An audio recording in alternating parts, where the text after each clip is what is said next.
After offering Trump gold toilet, liberal museum curator's nasty joke majorly backfires. When President Donald Trump asked to borrow a Van Gogh painting, Guggenheim Museum chief curator Nancy Spector instead vulgarly offered him a gold toilet. However, just when the raging liberal feminists thought her insult hit Trump where it hurts, her political stunt backfired in a devastating way. Despite their claim to represent love and tolerance, liberals resort to puerile, violent and oppressive tactics when faced with opposition to their political demands. Simply put, there is no ploy too low or criminal for the left when it comes to imposing their agenda on the masses.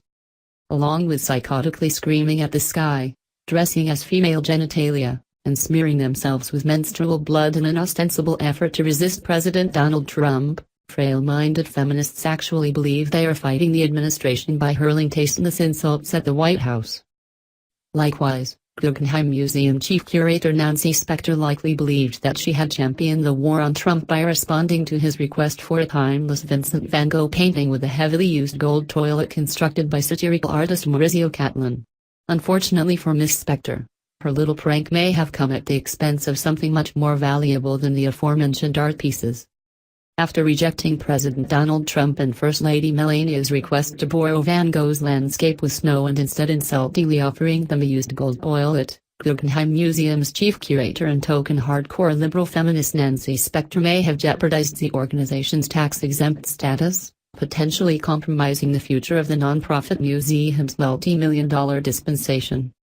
Although Spector is allowed to openly spew her ultra-liberal leanings and anti-Trump views, which she often does on social media, her underhanded museum dealing with the White House could be considered a violation of the IRS's tax exemption requirements under Section 501(c)(3), which one Twitter user pointed out under one of Spector's most recent posts.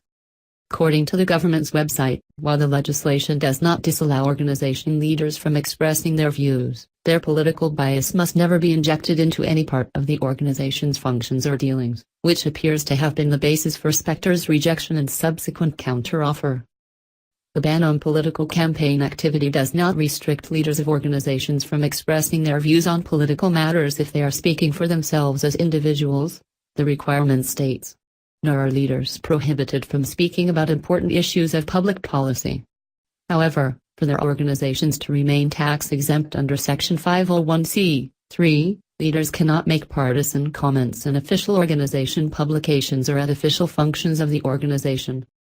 Violating this ban may result in denial or revocation of the organization's tax-exempt status and the imposition of an excise tax on the amount of money spent on the activity, the requirement concludes.